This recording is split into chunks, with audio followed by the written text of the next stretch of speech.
This portion of the news brought to you by McDonald's. McDonald's, I'm loving it. Several disturbing pictures on social media reached our newsroom earlier this week depicting a man with an infant posing with handguns and a quantity of suspected marijuana. Police confirmed this afternoon the 26-year-old man was arrested shortly after 11 o'clock last night for firearm possession and dangerous drugs. As a result, police are now issuing a stern warning tonight to all social media users that they are utilizing all of their resources to ensure that brazen and heartless criminals who break the law will be caught and face serious consequences. Janae Noel Ferguson tonight takes a closer look on the psychological effects of such crimes. A photo of a young man holding a gun to his head. Then in another photo, he points it up his nostrils. These are disturbing images, no doubt, but not disturbing as this. He puts that handgun, possibly loaded, within the reach of a toddler, bragging like father, like son, and daddy brought a new toy. That same baby was photographed with suspected marijuana with the caption, "Dope Boy Fresh."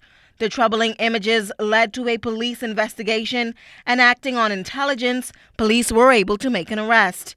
This is an issue that is causing grave concern for clinical psychologist Dr. Wayne Thompson. We've noticed a new sense of boldness where these individuals would create videos to further portray their identity as gangster thugs that have power.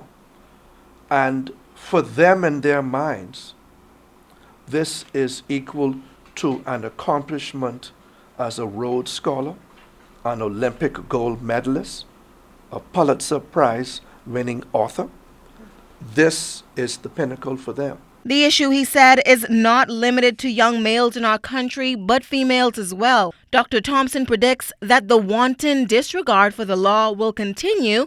Let's be honest.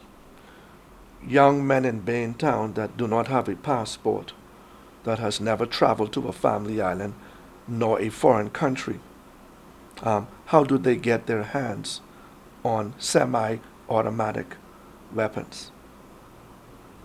They have connections to facilitate needs. He says a holistic approach is needed to address the issue, while senior pastor of Golden Gates Outreach Ministries, Bishop Ross Davis, contends that the church is doing their part. They're fighting a battle. It's not happening to everybody, and it's only happening to a small number, but it affects us, and it makes news. There is going to have to be a revamping of what we call formal training in school. Because what is very evident is that we are losing the vast majority of our males between grades 7 and 12. Police officials have confirmed that a man is assisting them with this investigation in relation to those pictures that surfaced of a young man and a toddler with a firearm. It's a story that we'll continue to follow. Janae Noel Ferguson, ZNS Network News. Janaea, thanks a lot. Prisoner Marco Oliver says when the Department of Correctional Services is mentioned, it tends to come with a degree of negativity. But there are some, like himself, that have accepted that they must make amends for the acts that they have committed. Oliver feels they can contribute to the conversation on finding a solution to crime, adding that he was thankful for the opportunity to participate in the Fox Hill Day service at St. Paul's Native Baptist Church on Tuesday. Oliver, a member of the prison choir, encouraged other churches and organizations to invite the choir to perform because such opportunities are a part of the mending process, which can contribute to a better Bahamas. We want to be given an opportunity to integrate and to share our lessons within the communities, because we feel as this will be a vehicle to bridge the gap and bring peace in our streets and the elimination and the reduction of criminal activities within our communities. Prime Minister, the Right Honorable Perry Christie, encouraged Oliver to share his story because it was important that people hear why he was incarcerated and that he understood what went wrong that led him to prison. Mr. Christie believes it is a compelling story about people who have come to terms with their mistakes. Use your time of reflection wisely so that your story could impact the lives of young people out there who, if they heard your story, may not make that same mistake. Your job must be to recognize that society sometimes is harsh and that we are still trying to work at proper integration of people who made mistakes and who have to be welcomed back into society and given an opportunity to be the best they can. I want to be able to say to you, keep on believing that you are going to be whatever it is you want to be when you come out. Sources have reliably informed our news team that a social activist and a male are being questioned by police on the murder of Jamal Hyler that happened early Monday morning. Authorities confirmed that shortly before 9 o'clock, Hyler was standing at a breakfast stand on Horseshoe Drive when two men armed with handguns approached and fired several shots at him before fleeing in an SUV license number 283966. Hyler was pronounced dead at the scene. Police say they later recovered the abandoned vehicle, which was recently reported stolen. They found it on Boyd Road. Police had confirmed in its crime report late Monday afternoon that an adult male and an adult female were assisting them with this investigation. Police had confirmed in its crime report late Monday afternoon that they were also assisting them with getting the investigation going. However, they are unprepared to confirm the identity of the pair assisting them right now in this investigation. A local college signed an agreement today with the United States University that expects to provide numerous benefits for Bahamian students pursuing a degree in business and technology. Fern Carey tells us more about it. The Bahamas Institute of Business and Technology made its alliance with Colorado Technical University official Wednesday with the signing of an agreement between the two institutions. President of the local institute, Dr. Desmond Forbes, says, among other benefits, the agreement paves the way for Bahamian students to have access to the university's advanced technical platform. The university itself offers more than 100 degrees in various disciplines, but the focus is on business and technology, which aligns very well with what we do at the Bahamas Institute of Business and Technology. Additionally, we will have access to a good cadre of seasoned expertise in a number of fields. Students will also have access to the university's programs and courses at a reduced rate. The initial reduction starts at 35%, but I believe as we go on, I'm going to try and twist some arms and maybe get a few more extra points on that, but I think that is a major savings to Bahamians. Colorado State University's David Glatter says the agreement is timely. Basically, at CTU are very excited to have the opportunity to really support and help build BIBT and in the process expand our knowledge and our ideas and even looking at the broader international community for our school in the future. Now about 30 students will benefit from this new agreement once they start classes this October.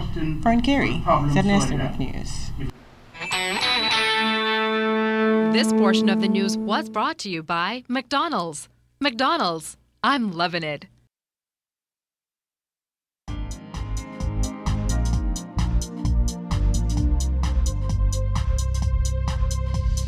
This is your Royal Fidelity Business News. I'm C.S. Scatterly. This Saturday, Domino's Pizza will celebrate the grand opening of its newest location at the R&D Shopping Plaza in Freeport, Grand Bahama. The relocation of the store from Queens Highway means expanded facilities and a better experience for the brand's customers. Upgrades to the location include countertop seating and the Domino's Pizza Theater concept. In the open kitchen design, patrons can view the pizza making process from start to finish. This feature will eventually be available in all outlets throughout the country. A total of 6 new jobs were added with the relocation, bringing Domino's staff complement on Grand Bahama to 25. In other business news, an industry leader in compliance within the financial services sector is once again among the first to adapt to a changing regulatory landscape. This time around, attorney Cheryl Bazard has undertaken critical training in the gaming industry, specifically online and mobile betting. The founding president of the Bahamas Association of Compliance Officers, Bazard recently completed the Specialist Certificate in Money Laundering Risk in Betting and Gaming course from the London-based International Compliance Association. The course covered areas such as offshore gaming, determining suspicious transactions, dealing with high net worth individuals, politically exposed person risk, corruption and capital fight, and risk identification and management.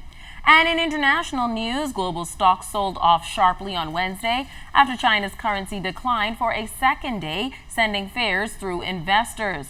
Currencies and commodities were also under pressure after China's central bank allowed the yuan to drop against the U.S. dollar, sparking its largest two-day decline in decades. This has been your Royal Fidelity Business News. I'm C.S. Scatterly.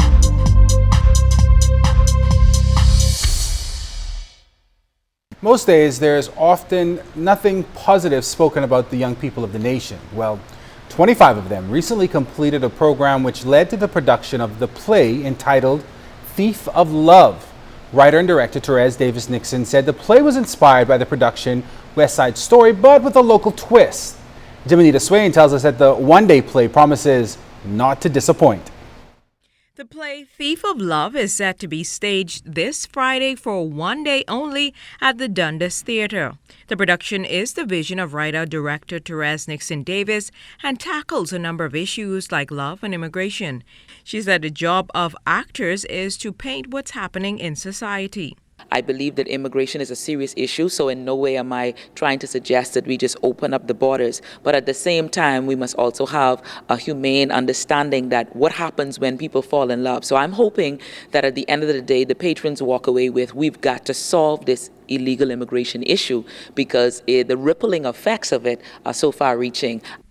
Davis Nixon said the cast is a diverse one and have spent the last 4 weeks preparing. All of the persons are born here, but ironically, there are at least 2 or 3 persons in the play that have Haitian heritage, or parentage, I should say. And it's about 25 students in total. Not all of them are actors. Some of them are singers. We have a musical director, Laquan Bain, and a full band as well. So it's music, it's a little dance, and it's a lot of dramatic acting. The love interest and mother-son pair provide an idea of the challenges each couple faces. I'm Haitian. He really know how to crack me up. I needed that because Daddy's been stressing me out a lot lately. Moi c'est ancien. Use pourquoi moi? How would you do that? You're not from here? Yes. No. I was born here, but both my parents are Haitian national. You must choose between her and me. I am your mother. Find a Haitian girl, Jack, it will be better for you. Bahamian woman cause trouble for you. They dress up, they paint their face, handful of wing, they can't do a thing, Jack. You must choose. You must choose between what do you want. Why would you do that to me, mommy? Because I know what is better for you. Why would you rip me apart? I know what is better for you. That's not fair. Jack, you are my son. You must understand me. Director of Youth K. Darren Turnquest throws his support behind the production. There's so many different themes that come out of this play. I think immigration has been the major theme, but looking at youth empowerment and looking at young people as being really the most important factor in their own lives. For those of you who may be interested in attending the production, it runs this Friday night only at the Dundas Center for the Performing Arts for a cost of $10. Jimenita Swain, ZNS Network News. You know the term living on the edge? Well, that's what Ackland Islanders do. The southern island is far-flung, but has some fabulous views and some fabulous people. Here's Keishla Adley with tonight's BTC Family Island Connection.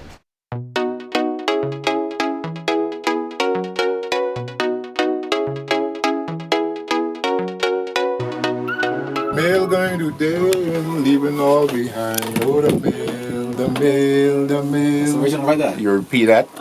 Sol, sol, do, sol, sol, do, sol, sol, do, sol, mi, do. The amateur backup singers may be a bit off, but Rupert Cox has still got it.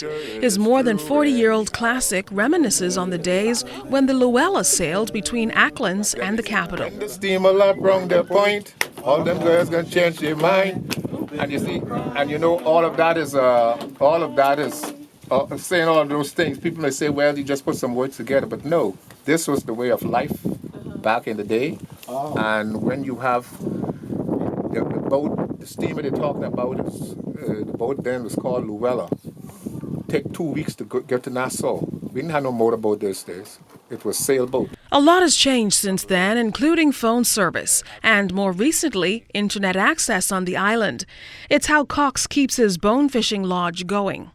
Right now you have to go online and you advertise that way, and they'll see it. And some of them is repeaters, so they will know where you are already. So they will just come down and come straight to you. And the upgrades have been ongoing at BTC. Senior Manager Ian Knowles explains.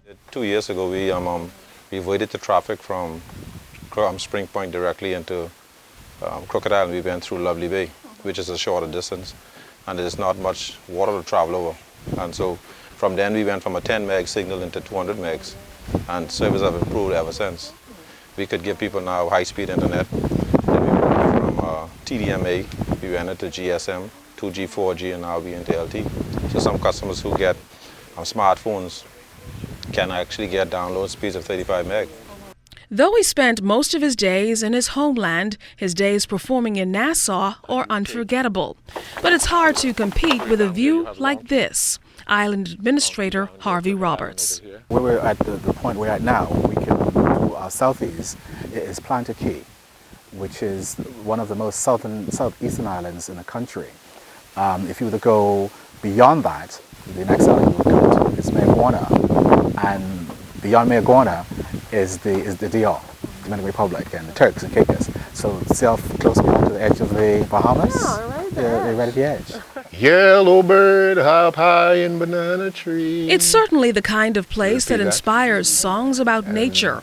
Far away, bird, yet so you sit all close, alone like courtesy of BTC. Your lady friends leaving us again. That is very sad. Makes me feel so bad. You can fly away in the skies away. Keishla Adderley for the BTC Island Connection.